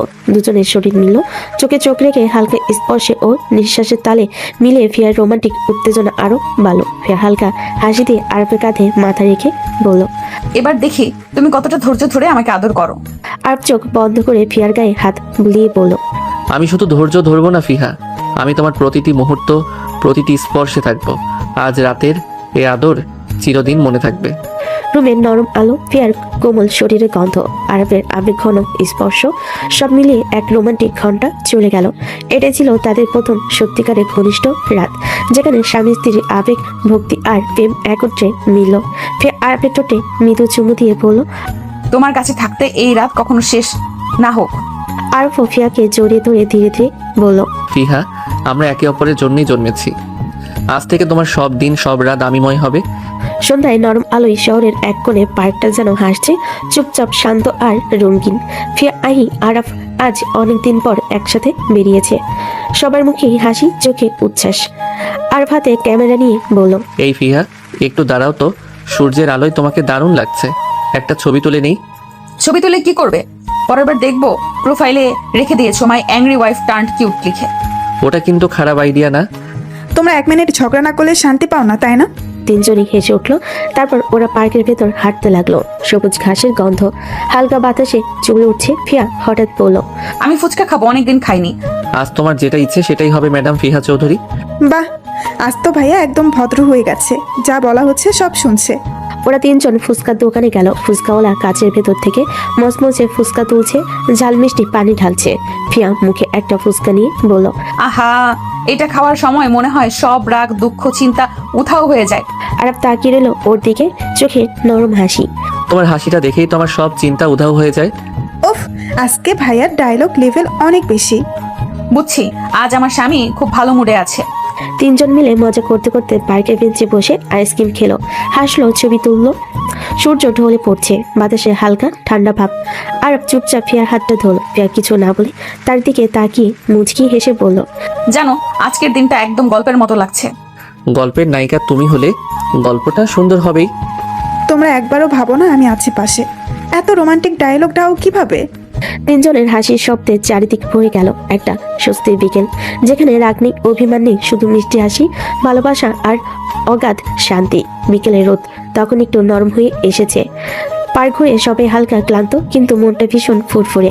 ঠিক তখনই আহির চোখে পড়ে গেল তার পুরনো বান্ধবী মিমি। অনেকদিন পর দেখা। আরে মিমি, তুই এখানে? আহি, বিশ্বাস করতে পারছি না, তুই কেমন আছিস রে? দুই বান্ধবী হাসি মুখে একে অপরকে জড়িয়ে ধরে স্কুল কলেজে গল্পে মেতে যায়। এদিকে ফিয়া দাঁড়িয়ে থেকে হাসি মুখে ওদের দিকে তাকাচ্ছিল। ঠিক তখনই আরব ধীরে ধীরে ফিয়ার হাতটা ধরে বলল, চলো, আমি তোমাকে কিছু দেখাতে চাই। কোথায় নিয়ে যাচ্ছ? দেখলেই বুঝবে। ওরা একটু দূরে হেঁটে গিয়ে থামলো এক ছোট্ট দোকানের সামনে। দোকানটা ঝলমল করছে রঙিন কাচের চুরির আলোয়, সবুজ, লাল, নীল, গোলাপি রঙে রঙে ভরা। আরব তাকিয়ে বলল, তোমার হাতে এই গোলাপি চুড়িগুলো একদম মানাবে। তুমি চুড়ি কেন কিনবে আমার জন্য? কারণ আমার বউয়ের হাসিটা এই চুড়ির মতোই ঝকমক করা উচিত। দোকানদার কয়েকটা চুড়ি এগিয়ে দিল আর নিজে ফিয়ার হাতে চুড়ি পরিয়ে দিল। চুড়ির টুংটাং শব্দে চারপাশটা যেন মিষ্টি একটা সুরে ভরে গেল। ফিয়া একটু লাজুকভাবে বলল, এত কিছু করার কি দরকার ছিল? দরকার নেই, কিন্তু মন চাই তোমাকে হাসাতে। তারপর সে আরো কয়েক জোড়া রঙিন চুড়ি বেছে নিল। ফিয়া জিজ্ঞেস করলো, এতগুলো কেন? এইগুলো আহির জন্য। সে আজ খুব খুশি না, তার জন্য কিছু নেওয়া উচিত। তুমি সত্যিই বদলে গেছো আরাফ। আগে শুধু রাগ করতে জানতে, এখন মন ছুঁয়ে যাও এমন কাজ করো। হয়তো তোমার ভালোবাসা আমাকেও বদলে দিয়েছে। ঠিক তখনই আই ফিরে এলো মিমির সঙ্গে গল্প করে। তার হাতে রঙিন চুরির প্যাকেট তুলে দিল আরাফ। আমার জন্য? ভাইয়া তুমি কবে এত মিষ্টি হলে? তোর ভাবি শিখিয়েছে। তিনজনই হেসে উঠল। সূর্যের আলোয় ফিয়ার হাতে নতুন চুড়িগুলো ঝলমল করছে, যেন তার জীবনের নতুন উজ্জ্বল অধ্যায়টা শুরু হচ্ছে ধীরে ধীরে। রাতটা ছিল নিস্তব্ধ, হালকা বাতাসে পর্দা দুলছে আস্তে আস্তে। ড্রয়িং রুমে লাইট বন্ধ, শুধু ফিয়ার রুমে মৃদু আলো জ্বলছে। ফিয়া আয়নার সামনে বসে চুল আঁচড় দিচ্ছিল। ঠিক তখনই পেছন থেকে দরজা খুলে আরাফ ঢুকলো। ফিয়ার কাছে এসে বলল, ফিহা, আজ একটা অনুরোধ আছে তোমার কাছে। ফিয়া আয়না থেকে তাকিয়ে বলল। কি অনুরোধ? এমন সিরিয়াস হয়ে বলছো কেন? আরাফ একটু এগিয়ে এলো। তার কণ্ঠে ছিল এক অদ্ভুত কোমলতা। ফিয়া আমি চাই আজ তুমি আমার জন্য বউ সেজে ওঠো ফিহা। অবাক হয়ে তাকালো, চোখে মৃদু বিস্ময়। হঠাৎ এমন কথা কেন বলছো? কারণ আমাদের বিয়েটা তো স্বাভাবিকভাবে হয়নি। রাগ, অভিমান, ভুল বোঝাবুঝি সবকিছু মিলিয়ে একটা ঝড়ের মতো হয়েছিল ওটা। আমি সেই ঝড়ের পরের শান্তিটা দেখতে চাই। তোমাকে নতুন করে আমার বউ হিসেবে দেখতে চাই, একদম নিজের মতো করে। ফিয়ার বুকের ভেতর হঠাৎ কেমন একটা কাঁপুনি ছড়িয়ে গেল। সে নরম কণ্ঠে বলল, যদি আমি আজ সত্যিকারের বউ হয়ে তোমার সামনে দাঁড়াই, তুমি কি সত্যিই মন থেকে আমার স্বামী হবে, আগের সব ভুল ক্ষমা করে? আর এগিয়ে এসে তার হাত ধরল। আমি তো অনেক আগেই হয়েছি, শুধু বলিনি। আজ চাই তুমি সেই রূপে আমার সামনে আসো। কিছুক্ষণ পর ফিয়া ঘরে একা রইল। আলমারি দরজা খুলে বের করলো গভীর লাল রঙের একটা শাড়ি, সোনালি বর্ডারে চিকচিক করছে। সে ধীরে ধীরে শাড়িটা পরল, হাতে পরে নিল কাচের চুড়ি, যেটা আজই আরাফ কিনে দিয়েছিল। চুড়ি টুংটাং শব্দে যেন পুরো ঘর ভরে গেল এক মিষ্টি সুরে। ফিয়া আয়নার সামনে দাঁড়িয়ে, চোখে কাজল, ঠোঁটে হালকা লাল লিপস্টিক, একদম নতুন বইয়ের মতো লাগছে তাকে। ঠিক তখনই দরজায় টোকা পড়ল। আমি আসতে পারি? আসো। দরজা খুলে আরফ ঢুকলো, আর মুহূর্তে তার নিঃশ্বাস আটকে গেল। ফিয়াকে দেখে সে কিছু বলার মতো শব্দ খুঁজে পেল না। তার সামনে দাঁড়িয়ে আছে এক অপূর্ব রমণী, যেন চাঁদের আলো মিশে আছে তার রূপে। ফিহা, তুমি তো আজ একদম নতুন বউয়ের মতো লাগছে। তাই তো চেয়েছিলে না? আজ আমি শুধু তোমার বউ হয়ে সাজলাম। আর ধীরে ধীরে এগিয়ে আসে, ফিয়ার সামনে দাঁড়ালো। তার চোখে অদ্ভুত এক কোমলতা। সে আস্তে করে ফিয়ার গলায় হাত রাখলো, বলল, আমি চাই আজ থেকে প্রতিটা দিন তোমাকে এমনভাবেই দেখতে, এমনভাবেই পাশে পেতে। ফিয়া নিচু চোখে হাসলো। চুরির টুংটাং শব্দে আবার ঘর ভরে গেল। রাতের নিস্তব্ধতায় তাদের দুজনের নিঃশ্বাস মিশে গেল এক অপরের মাঝে। একটা অসম্পূর্ণ বিয়ের গল্প আজ যেন প্রথমবার পূর্ণতা পেল। একটা অচেনা সম্পর্ক আজ ধীরে ধীরে সত্যিকারের ভালোবাসায় রূপ নিল। রাতটা ছিল ঘন অন্ধকারে মোড়া। জানালার পর্দা দিয়ে চাঁদের আলো ঠিকরে পড়ছে বিছানায়। ঘরের নীরবতা, শুধু দুজন মানুষের নিঃশ্বাসের শব্দ। ফিয়া তখন গভীর লাল শাড়িতে, চুল খোলা, চোখে কাজল, একটা অদ্ভুত তীব্রতা ঝলকাচ্ছে তার চোখে। আর এগিয়ে সে ধীরে ধীরে ফিয়ার মুখের দিকে তাকালো। বলতে বলতে সে ধীরে ফিয়ার ঠোঁটে চুমু খেয়ে নিল। ফিয়ার চোখ বন্ধ করে কয়েক মুহূর্ত স্থির রইল। তারপর তার ঠোঁটে কোণে এক চিলতে হাসি ফুটে উঠল, যে হাসিতে মিশে আছে ভালোবাসা নয়, প্রতিশোধের শীতল আগুন। সে আলতো করে হাত বাড়িয়ে পাশের টেবিল থেকে ছোট্ট একটা ধারালো ছুরি তুলে নিল। আর কিছু বুঝে ওঠার আগে ফিয়া সরাসরি আরফের বুকে ছুরি ঢুকিয়ে দিল। আরফ চমকে পেছনে হোঁচট খেল। তার চোখে এক নিস্তব্ধ বিস্ময় ছড়িয়ে পড়ল। রক্তে ভিজে গেল তার শার্ট। ফিহা, তুমি কি করছো?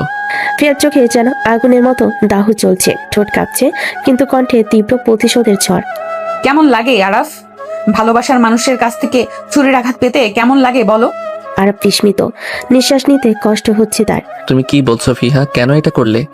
ফিয়া ধীরে ধীরে এগিয়ে এসে তার সামনে দাঁড়ালো। তার চোখে রাগ, ঘৃণা আর দুঃখ সব মিলেমিশে এক অদ্ভুত ঝড়। যেমন ভাবে তুমি আমার বোনের বুকেও এমন ছুরি মেরেছিলে, ঠিক তেমনই আজ আমি তোমাকে আঘাত করলাম। কি বললে তুমি? তোমার বোন? কে সে? রিহা, আমার বোন রিহা, যার সঙ্গে তুমি ভালোবাসার নাটক করে মিথ্যা আশ্বাস দিয়ে শেষ পর্যন্ত তাকে মৃত্যুর মুখে ঠেলে দিয়েছিলে। আরব চমকে গেল, মুখ ফ্যাকাশে হয়ে গেল। কি বলছো তুমি? রিহা তোমার বোন? হ্যাঁ, সেই রিহা, যার হাসি এখন মাটির নিচে ঘুমিয়ে আছে, যে তোমার জন্য নিজেকে শেষ করে দিয়েছিল, কারণ সে ভেবেছিল তুমি তাকে বিয়ে করবে, তুমি তার সবকিছু। আর আজ তুমি আমার স্বামী। বুঝতে পারছো কত বড় কষ্ট এটা?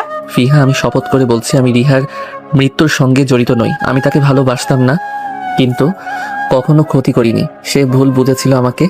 তুমি প্রতারণা করেছিলে, আর আজ আমি তার প্রতিশোধ নিয়েছি। আর টলতে টলতে মাটিতে বসে পড়ল। তার চোখে রক্ত মিশ্রিত জল জমে উঠেছে। তুমি ভুল বুঝেছো ফিহা, আমি তোমার বোনকে বাঁচানোর চেষ্টা করেছিলাম, সে নিজেই। কথাটা শেষ করার আগে তার শরীর নিস্তব্ধ হয়ে গেল, চুইটা রক্তে ভিজে মাটিতে পড়ে গেল। ফিয়া স্থির দাঁড়িয়ে রইল, যেন নিজের ভেতরে জমে গেছে। তার বুকের ভেতর কষ্টের ঢেউ আশ্রে পড়ছে।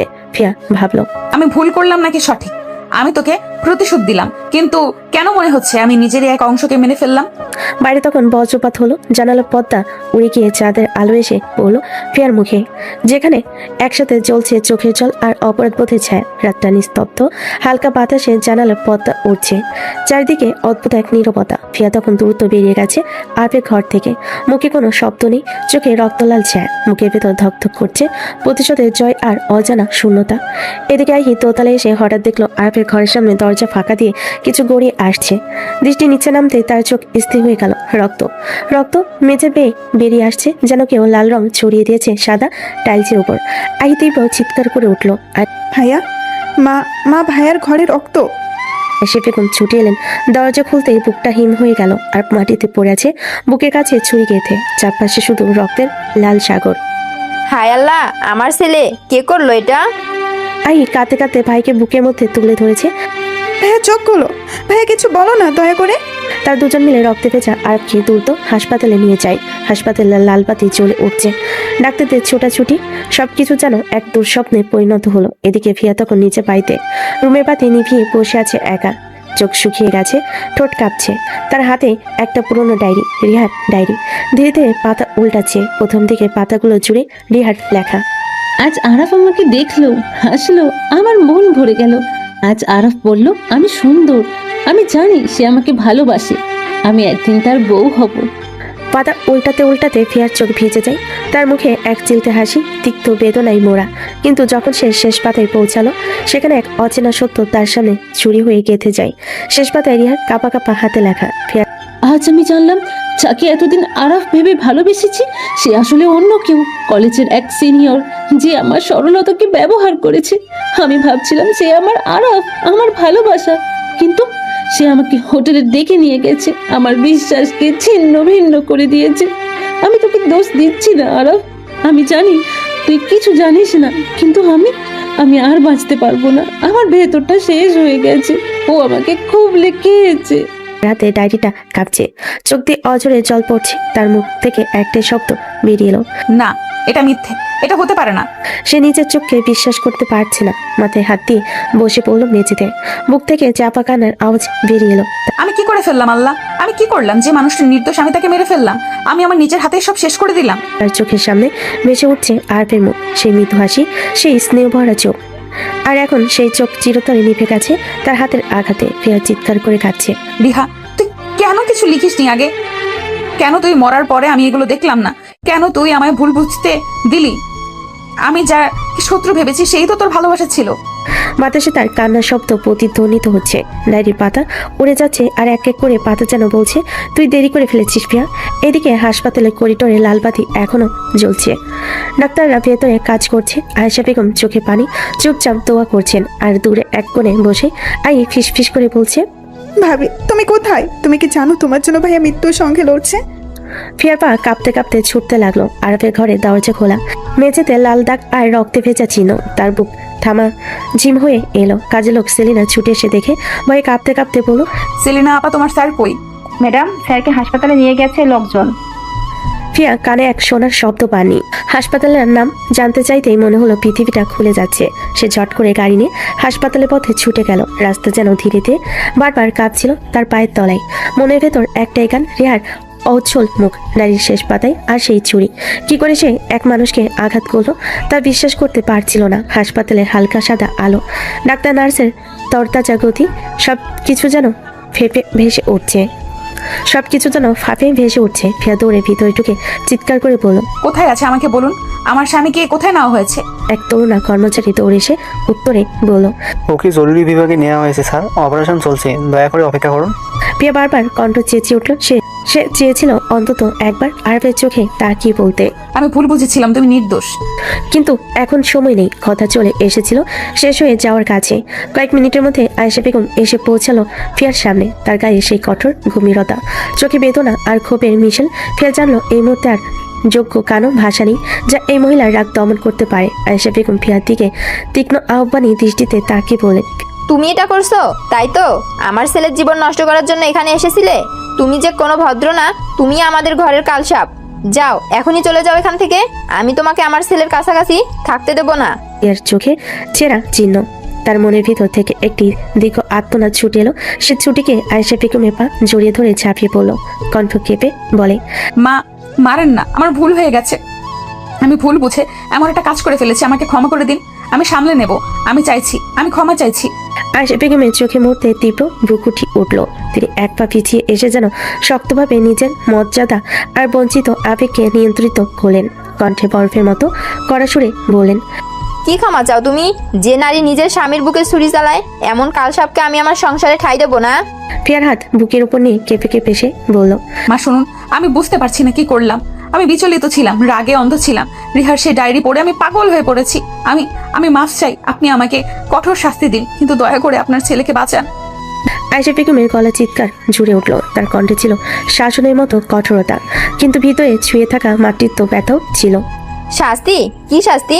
তুমি আমাদের ছেলেকে এভাবে কষ্ট দেবে আর আমি শুধু তোমাকে ক্ষমা করে দেব? এই ধরনের নারী আমার সংসারে রাখার মতো নয়। এজন্যই তোমাকে জানিয়ে দিচ্ছি, চলে যাও এখান থেকে। আর যদি আবারও আমার ছেলের সামনে দেখি তোমাকে, সেটা মোটেও ভালো হবে না। কিন্তু ফিয়া আরো জোরে হাত চেপে ধরে বলল, মা, আমি একটা ভুল করেছি, আমি লজ্জিত, কিন্তু সত্যিটা খুঁজে বের করছি। রিহা যা লিখেছে, সে বলেছে যে তাকে ধর্ষণ করেছে, আর সে বলেছে যে তিনি আরাফ, কিন্তু রিহা ভুল করেছিল। আমি এখন বুঝেছি যে যেই ছাত্র তাকে মিথ্যে আরাফ বলে ডেকেছে, সে আসলে অন্য কেউ ছিল। আপনি দয়া করে সত্যিটা বুঝুন। আয়েশা বেগম এক মুহূর্ত থমকে গেলেন। তার গলার কণ্ঠে যে দম আছে, সেই কণ্ঠে হালকা কাঁপুনি লাগলো। তার চোখে ক্ষোভ আর মায়া একসাথে ঘুরে বেড়ালো। কিন্তু প্রথাগত মর্যাদা আর পরিবারের সম্ভ্রমের কথা তার রাগকে আরো অনুভাবে রূপ দেয়। তিনি কঠোর কণ্ঠে বলেন, এরপর সত্য প্রমাণ করো। ধরা পড়লে তুমি মাপ পাবে, আর না হলে এই বাড়ি তোমার জন্য বন্ধ। ফিয়া কাঁদতে কাঁদতে মাথা নত করলো। তার প্রতিটি নিঃশ্বাস যেন দোষের ভার বহন করে। সে উঠে হুমকি শুনে হাসপাতালে ছুটে গেল। দরজার দিকে এগোতেই মনে হলো কোথাও ভিতর থেকে কিছু ভেঙে পড়ছে। তার প্রতিশোধের তিক্ততা এখন এক অচেনা অনুতাপের সুরে রূপ নিল। হাসপাতালে এদিকে ডাক্তাররা বলেন আরবকে জরুরি অপারেশনে নেওয়া হয়েছে। রক্তচাপ অস্বাভাবিক, কিন্তু এখনো আশার কণিকা আছে। আপাতত তাকে আইসিইউতে রাখা হবে। Family member only one person allowed. Ayesha Begum স্তব্ধ হয়ে কেঁপে কাঁপতে লাগলেন। তার মুখে মিশে গেল স্মরণ অনুনয়। ফিয়া তখন কাঁপা কণ্ঠে বলল, আমি যাব, আরাফের কাছে দাঁড়াবো, সত্যি বের করব। আমি রিহার সব কাগজ সকলের সঙ্গে কথা বলবো। আমি দেখাবো সত্যিটা কি। তার হাতে ডায়েরি, হাত কাঁপছে। রিয়ার কলমের আখড়াগুলো এখনো তার চোখে মারাত্মকভাবে নোনতা। ফোন রাখার সময় নেই। সে সরাসরি থানার দিকে ছুটে গেল। থানার কক্ষের আলো সাদা, দেওয়ালে ফাঁকা তালিকা। রাউন্ডের আড্ডায় বসে থাকা সিট থেকে উঠে এসে পুলিশ ইন্সপেক্টর যুবকের কাছে খুঁটিনাটি শুনছে। ফিয়া মাথা নিচু করে ডায়েরিটি বারবার খুলে দেখালো। পাতায় পাতায় রিহার বর্ণনা, হোটেলের নাম, ফোন নম্বর, দিনের টাইমিং সবই অক্ষরে অক্ষরে। এটা দেখুন স্যার, রিহা নিজে লিখেছে। ওর হাতের কাগজে ওই ঘটনার সব বর্ণনা আছে, হোটেলের রেপিস্টটা, ফোন নাম্বার আর ওই ছেলেটার নাম। আমি সবটাই পেয়েছি। পুলিশ ধীরে ধীরে নোট নিয়েছে। ইন্সপেক্টর খাতা খুলে বলেন, তুমি সব কাগজগুলো আমাদের কাছে দিলে আমরা দেখব, তারপর প্রয়োজনীয় কার্যক্রম নিব। হ্যাঁ, সবই। আমি আর দেরি করব না। ওকে আমি চাই আইনের চোখে দৃষ্টান্তমূলক শাস্তি হোক। পুলিশ প্রাথমিক তদন্ত শুরু করলো। হোটেলের সিসিটিভি ফেরত চাওয়া হলো, রিসিপ্ট যাচাই করা হলো, টাওয়ার লোকেশন ও ফোন কল রেকর্ড মিলিয়ে দেখা হলো। সব মিলিয়ে অভিযোগের সঙ্গে মিল পেয়ে তারা দ্রুত অস্ত্রোপচারের মতো কার্যক্রমে নামলো। কয়েক ঘন্টার মধ্যেই সেই ছেলেটাকে গ্রেফতার করা হলো। মুখে অন্ধকার, কাঁধে অপরাধের ভার। থানায় আনা হলো। সে প্রথমে কিছুই বলল না, কিন্তু পুলিশ কড়াকড়ি জিজ্ঞাসাবাদ ও দস্তাবেজের সামনে তার গলা শুকিয়ে যেতে লাগলো। শেষে একটানা প্রশ্ন উত্তরে সব শেষে সে ভেঙে পড়লো। সব খুলে মুখে সবকিছু উজাড় করে দিল। আমি জানতাম রিহা আরাফকে ভালোবেসেছিল। আমি ওর ভালোবাসার ভবানীকে ব্যবহার করেছি। আমি আরাফের পরিচয় নকল করে ওর সঙ্গে কথা বলেছি। আমি বলেছি আমি আরাফ। রিয়াকে হোটেলে ডেকে নিয়ে গিয়ে আমি ওকে ধর্ষণ করেছি। আমি এটা করলাম কেবল আমার নিকৃষ্ট ইচ্ছাই ছিল। ইন্সপেক্টরের চোখ কড়া হয়ে গেল। তিনি দ্রুত মুদ্রিত কাগজে সব রেকর্ড করলেন। গ্রেপ্তারের নথি, অভিযুক্তের স্বীকারোক্তি, সিসিটিভি ফুটেজ ও ফোন রেকর্ডের কপি সংযুক্ত হলো। ফিয়া পৌঁছে এসে তাকে সরাসরি দেখল।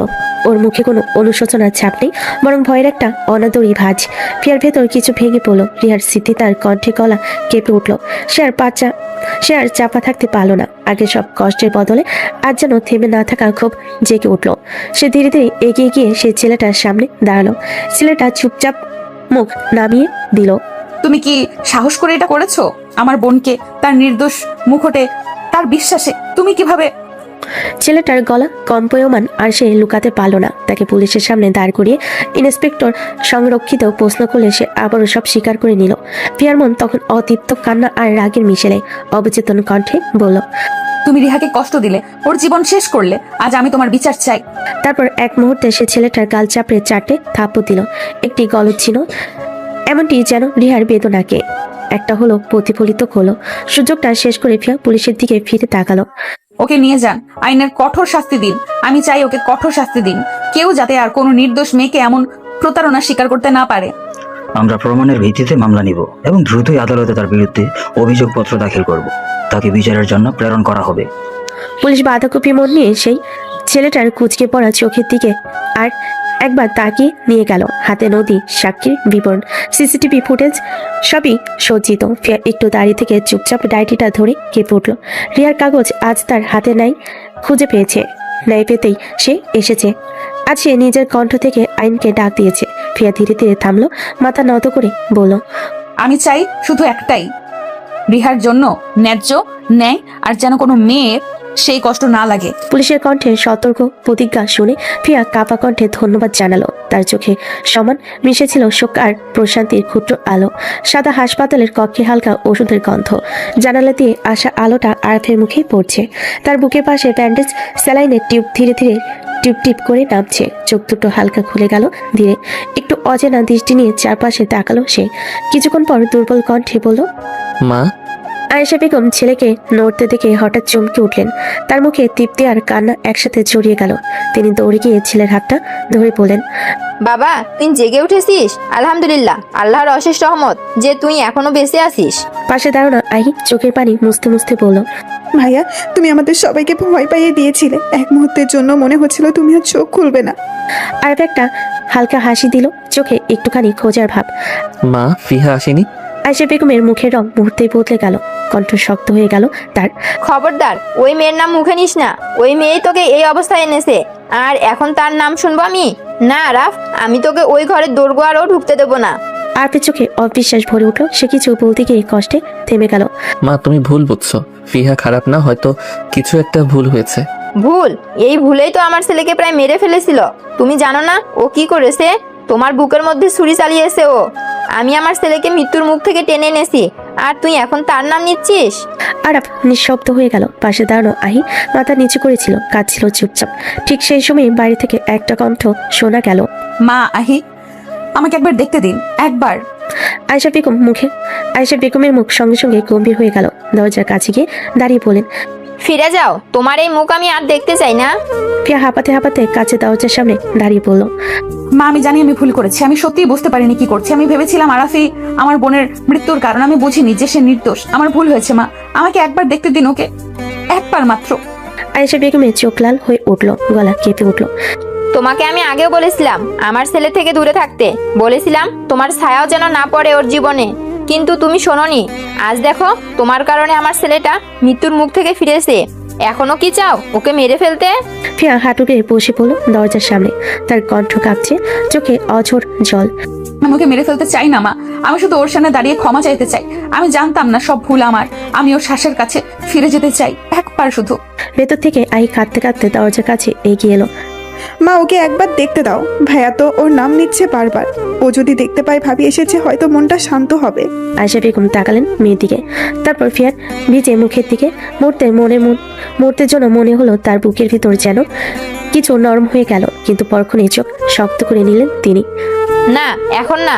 আরাফের শরীর এখন দুর্বল, আমি আর কোনো ঝুঁকি নেব না। ফিয়া নীরবে মাথা নিচু করলো, চোখের কোণ বেয়ে অশ্রু ঝরছে। আমি বাইরে বসে থাকবো মা, যতক্ষণ না ও জেগে পুরোপুরি সুস্থ হয় আমি এখানেই থাকবো। বলে ফিয়া চুপচাপ হাসপাতালে করিডোরে এক কোণে বসে পড়ল। নিঃশব্দে রাত নেমে এলো, তার কাঁধে ভর করে অজস্র অনুতাপ। দূরে ওয়ার্ডের ভেতর আরাফের চোখ আবার ধীরে ধীরে বন্ধ হয়ে আসছে, ঠোঁট নড়ছে ক্ষীণভাবে। ফিহা, ফিয়া বাইরে বসে তা শুনতে না পেলেও তার বুকের ভেতরে হঠাৎ কেমন একটা অদ্ভুত টান লাগলো, যেন কেউ তাকে ডাকছে, ক্ষমা করে আবার পাশে চাইছে। হাসপাতালের কক্ষে নরম আলো জ্বলছে, স্যালাইনের ফোটায় ফোটায় শব্দে ঘরটা নিস্তব্ধতা ভাঙছে। আর হালকা চোখ খুলে চারপাশে তাকালো, পাশে তার মা বসে আছে, চোখে অগোছালো ক্লান্তি। মা, ফিহা কোথায়? আয়েশা বেগম এক মুহূর্তের জন্য চুপ থাকলেন, তারপর গভীর শ্বাস নিয়ে ধীরে বলেন, আবার সেই নাম? তুই জানিস ওর জন্যই আজ তুই হাসপাতালের এই বিছানায়? ওকে আমি এই ঘরে ঢুকতে দেব না। আর হালকা হাসলো, মুখে কষ্টের ছাপ ফুটে উঠল। মা, ওর চোখে আমি অনুতাপ দেখেছি। মানুষ ভুল করলে ক্ষমা পাওয়ারও অধিকার রাখে। একবার ওকে আসতে দাও, শুধু একবার। আয়েশা বেগম চুপচাপ তাকিয়ে রইলেন ছেলের দিকে। তার বুকের ভেতরটা কেমন নরম হয়ে এলো। দীর্ঘ নিঃশ্বাস নিয়ে ছেলেটার দিকে তাকলেন। দরজা বাইরে দাঁড়ানো ফিয়া কান্না ভেজা চোখে তাকিয়েছিল ভেতরে। ঢোকো, কিন্তু মনে রেখো, আমার ছেলের এক চুল ক্ষতি হলে আমি তোমাকে ছাড়বো না। কোনো ক্ষতি হবে না মা, আমি শুধু একবার ওর সামনে দাঁড়াতে চাই। যদি ও আমাকে ক্ষমা করতে না পারে, আমি নিজেই ওর জীবন থেকে চলে যাব চিরতরে। ফিয়া আস্তে আস্তে ভেতরে ঢুকলো, আরাফের কাছে গিয়ে বিছানার পাশে হাঁটু গেড়ে বসে পড়লো। তার চোখ ভরে উঠলো জলবিন্দুতে, কাপা হাতে আরাফের পা জড়িয়ে ধরলো সে। আরাফ, আমি জানি আমি অপরাধী, আমি অন্ধ প্রতিশোধে তোমাকে আঘাত করেছি, কিন্তু আমি সত্যিই জানতাম না তুমি নির্দোষ। আমি শুধু আমার বোনের জন্য বিচার চেয়েছিলাম, কিন্তু বিচার চেয়ে অন্যায় করে ফেলেছি। আমাকে ক্ষমা করো প্লিজ। আর কিছুক্ষণ চুপ করে রইল, তারপর নরম গলায় বলল, ফিহা, আমি জানি তুমি তোমার ভুল বুঝতে পেরেছ। আমি তোমার ক্ষমা চাইতে, তাই তোমার ক্ষমা চাইতে হবে না। মানুষ মাত্রই ভুল করে, আর সেই ভুল যদি স্বীকার করার সাহস থাকে তাহলে তাকে দোষী বলা যায় না। ফিয়া চোখ দিয়ে ঝরতে লাগলো টলমলে অশ্রু। তুমি তাহলে আমাকে ক্ষমা করে দিয়েছো? আর হালকা আসলো, চোখে কোমল মমতা নিয়ে বলল, হ্যাঁ, আমি তোমাকে ক্ষমা করেছি, কারণ আমি চাই না একটা ভুলের জন্য ভালোবাসা হারিয়ে যাক। আমি চাই না ঘৃণা আমাদের গল্পের শেষ লিখুক। ফিয়া কিছু না বলে হঠাৎ উঠে এসে আরবকে জড়িয়ে ধরল। বুকের ভেতর হাহাকার ভরা কান্না বেরিয়ে এলো একসাথে। তুমি জানো না আমি কতটা ভয় পেয়েছিলাম তোমাকে হারানোর। আমি যদি তোমাকে হারাতাম, আমার সব শেষ হয়ে যেত। আরব কষ্টে হালকা গো গো করে বলল। ফিয়া তাড়াতাড়ি সরে এসে মুখে দুঃখ ভরা হাসি ফুটিয়ে বলল, এই যে, আস্তে ধরো, ব্যথা পাচ্ছি তো। সরি, আমার খেয়াল ছিল না। আর তার হাতটা ধরে রাখলো আলতো করে, চোখে নরম হাসি। এবার শুধু একটা কথা মনে রেখো, আমরা কেউই নিখুঁত না, কিন্তু একে অপরকে ঠিক করার ক্ষমতা আমাদের হাতেই। আমি আর কখনো তোমাকে কষ্ট দেব না। এবার শুধু ভালোবাসবো, যতদিন বাঁচবো। আমি জানি আমার ফিহা এখন আগের মতো না। ওর চোখে এখন শুধু ভালোবাসা, ঘৃণা নয়। আর দুজনে হাত আলতো করে এক হয়ে গেল। হাসপাতালের ঘরটা যেন নিঃশব্দে এক মিষ্টি আলোয় ভরে উঠল। ভুল প্রতিশোধ আর টানার পর অবশেষে জন্ম নিল এক সত্যিকারের ক্ষমার প্রেম।